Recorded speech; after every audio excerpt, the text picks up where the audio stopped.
Puji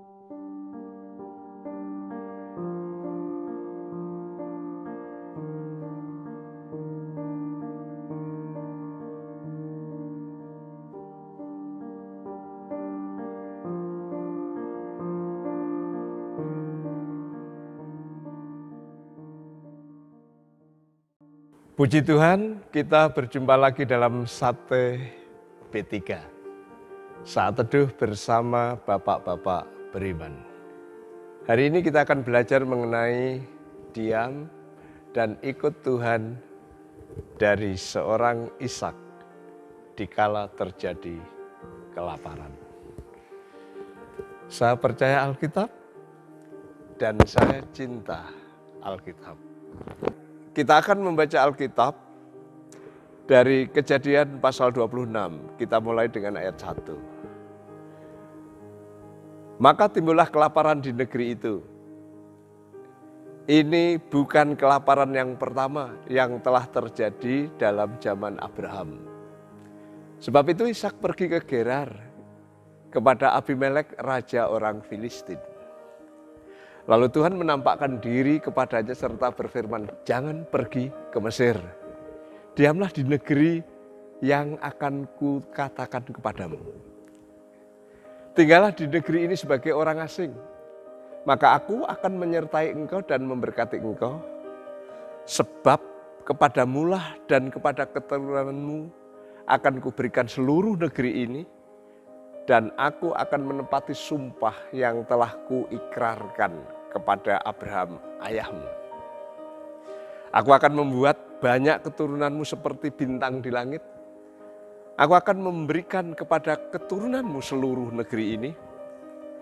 Dan oleh keturunanmu semua bangsa di bumi akan mendapat berkat. Karena Abraham telah mendengarkan firman-Ku dan memelihara kewajibannya kepadaku, yaitu segala perintah, ketetapan, dan hukum-Ku.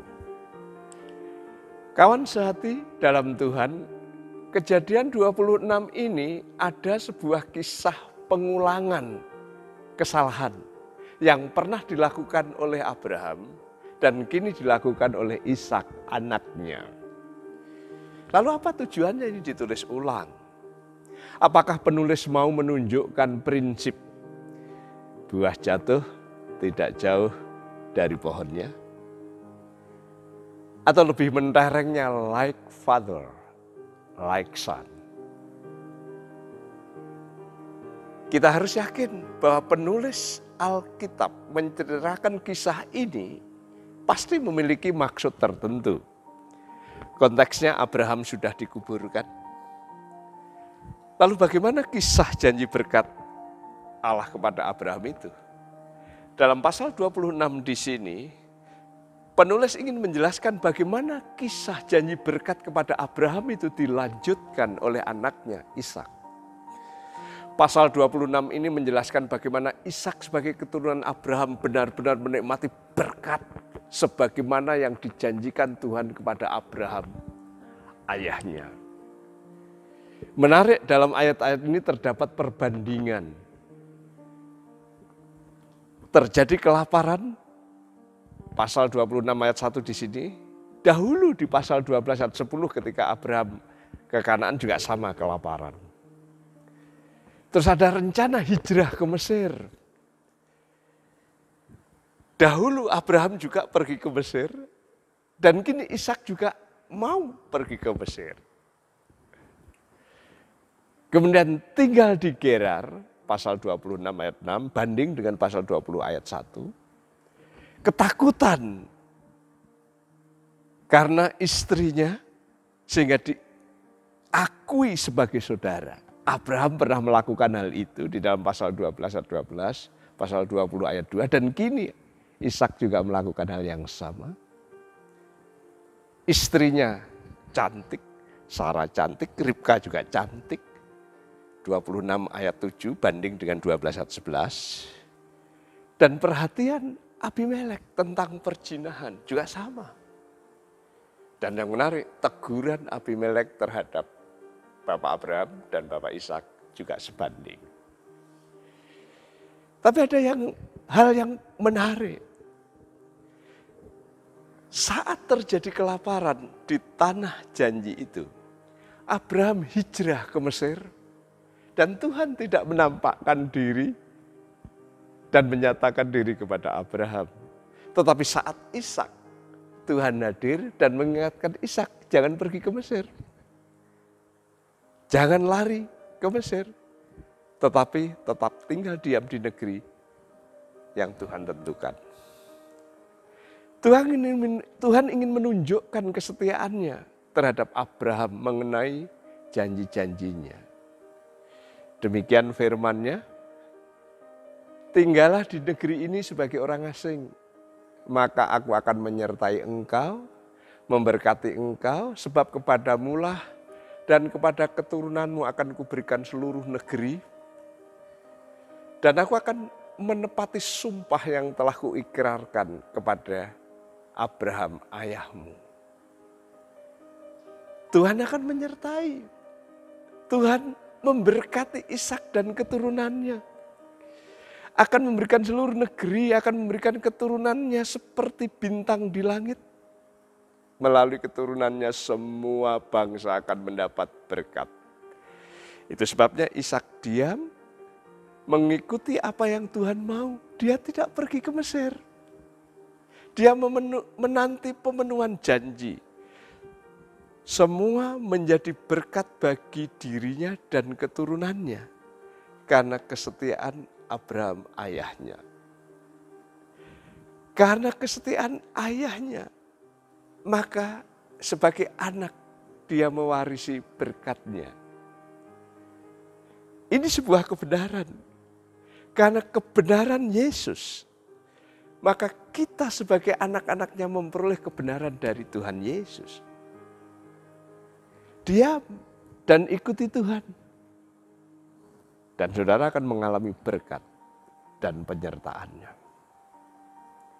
Kawan sehati dalam Tuhan, apa yang mendorong orang lari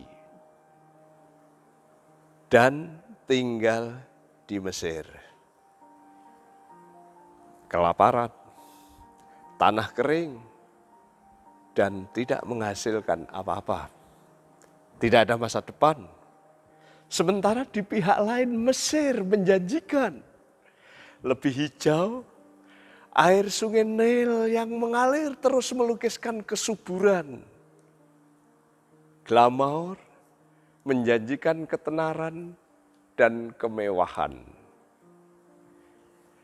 Kawan sehati dalam Tuhan, kalau Anda percaya Alkitab, tetaplah ikut Yesus. Sekalipun saat ini mungkin Anda bekerja dan tidak naik-naik jabatan maupun honornya. Atau bahkan keluarga Anda juga tidak segera mentas dari garis batas kemiskinan. Sementara ada tawaran yang basah di Mesir. Namun tidak sesuai dengan irama Tuhan. Sekalipun di sana Anda dijanjikan kemewahan, bahkan menara gading. Tapi Tuhan tetap menanti kesetiaan Anda untuk terus ikut dan mengikutinya. Dan ketika itu terjadi, maka sama seperti Tuhan memberkati Ishak yang terus ikut dan menanti, saudara pun akan diberkati seperti Ishak. Kiranya Anda setia, terus ikut Tuhan, sehingga akhirnya mengalami Kanaan yang diberkati. Amin. Mari kita berdoa. Terima kasih atas kebenaran firman-Mu. Terima kasih atas kehadiran Tuhan yang mengingatkan Ishak untuk tidak pergi ke Mesir. Untuk tetap tinggal di Gerar, di bagian dari Kanaan itu, menanti janji Tuhan. Dan Tuhan akhirnya memberkati secara luar biasa. Bapak sebagai anak Tuhan Yesus, kami ada aliran-aliran kehidupan yang daripada-Mu. Tapi seringkali di dalam mengiring Engkau, terdapat masalah, kesulitan, tantangan hidup, dan kadang-kadang ada tawaran yang menarik di Mesir sana. Dan kami bisa menengok, memikirkan, dan mempertimbangkan. Tapi hari ini kami diingatkan untuk tetap setia, tetap ikut Tuhan, bahkan bagaimanapun keadaan yang harus kami lalui. Ketika kami terus setia ikut, maka Kanaan yang diberkati Tuhan menjadi pengalaman kehidupan kami. Demi nama Tuhan Yesus. Amin.